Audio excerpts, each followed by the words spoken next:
Hello everyone, welcome to IAS Tutorials. Myself Rajesh Singh. In this video, I will be presenting you the summary of the Prose necklace.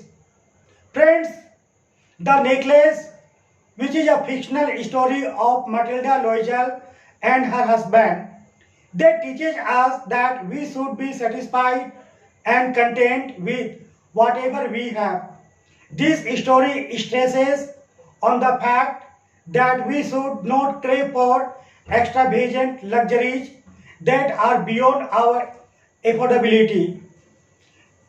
This video teaches us many things for our family lives. So watch this video from beginning to end without a skip and pay attentive ears.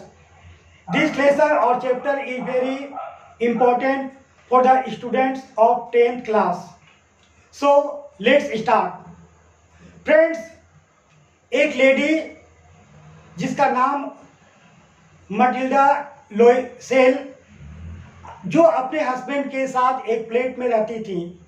उनका husband शिक्षा मंत्रालय में clerk के रूप में कार्यरत थे। Lady Matilda शानदार जीवन नहीं जी पा रही थी। मटिल्डे की इच्छा ज़्यादा समृद्ध होने की थी, प्रॉस्परस बनने का था। एक बड़ा घर नहीं होने से वह चिढ़, निराश और उदास महसूस करती थी।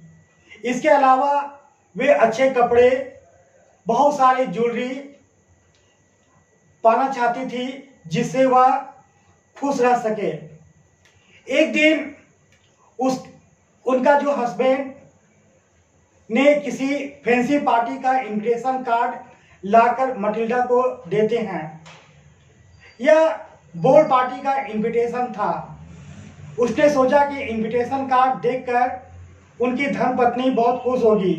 हालांकि उनकी पत्नी ने खुश होने के बजाय इन इनविटेशन कार्ड को फेंक दिया और रोने लगी। उसने इतने शानदार मौके पर पहनने के लिए सुंदर ड्रेस नहीं होने की शिकायत की। वह सभी से प्रशंसा चाहती थी, साथ ही वह पार्टी में सफल होना चाहती थी। उनके सौम्य हस्बैंड ने पार्टी वियर ड्रेस खरीदने के लिए उन्हें 400 फ्रैंक दिए। पति राइफल खरीदने के लिए पैसे सेव करके रखे थे। पार्टी का सप्ताह या वीक नज़दीक आ गया। उनकी वाइफ फिर से चिंतित दिखने लगी।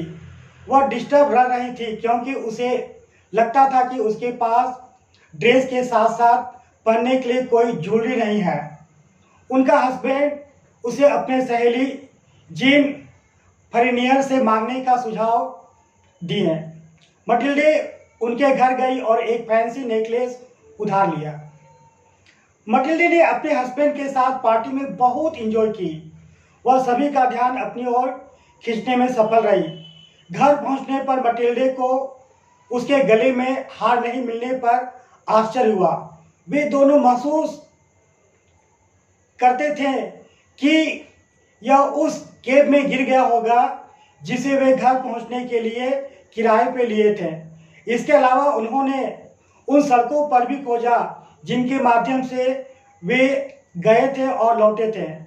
इसके अलावा उसने पुलिस से संपर्क किया, विज्ञापन दिया, लेकिन सभी व्यर्थ। उसके पति ने उसे अपने दोस्त यानी कि फ्रेंड्स यानी सहेली को एक लेटर लिखने के लिए कहा और मटिल्डा ने पत्र में लिखा कि नेकलेस टूट गया था और उसे रिपेयर किया जा रहा है। इसी बीच वे सिमिलर नेकलेस की खोज करने में सफल रहे हैं। हालांकि इसकी कीमत 36,000 फ्रैंक है। उनके हस्बैंड को अपने पिता से 18,000 फ्रैंक विरासत में मिले हैं। हालांकि उन्हें बाकी पैसे लोन लेने पड़े हैं।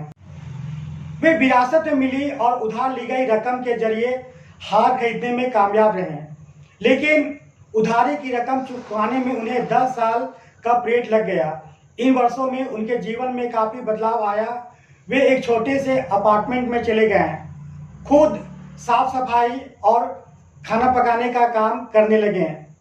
इसके अलावा उनके पति ने रकम चुकाने के लिए कई पार्ट टाइम और ओवर टाइम काम भी किए। साथ ही वह गरीब घर की एक मजबूर महिला की तरह दिखने लगी। वह बहुत वृद्ध लग रही थी। एक दिन उसने सड़क पर मित्र जेनी प्रेस्टियर को देखा। उसने हार के बारे में सारा सच बताने का निर्णय लिया और जैसे ही उसने अपने सहेली के करीब गई, उसकी सहेली उसे पहचान नहीं पा रही थी। वह अचंभे में पड़ गई। जब इन्होंने उनका नाम लिया और नेकलेस के बारे में बताया तो उन्हें पता चला कि ये वही उनकी ओल्ड फ्रेंड है जो किसी कॉन्वेंट स्कूल में पढ़ती थी। और उन्होंने कहा, यानी कि उनकी जो फ्रेंड्स थी, उन्होंने कहा कि एक्चुअल में वो जो नेकलेस था उसका कॉस्ट 500 फ्रैंक से अधिक नहीं था। और इस प्रकार से नेकलेस के कारण क्या है, उन्हें 10 साल तक क्या है परेशानी का सामना करना पड़ा। फ्रेंड्स, इस तरह से हमने इस लेसन या इस चैप्टर में समझा कि we should also follow the quotation that neither borrow nor lend, both are inconvenient. Friends, with this I would finish this lesson or this video lecture. I will meet you soon in next video. Jai Hind. Thank you.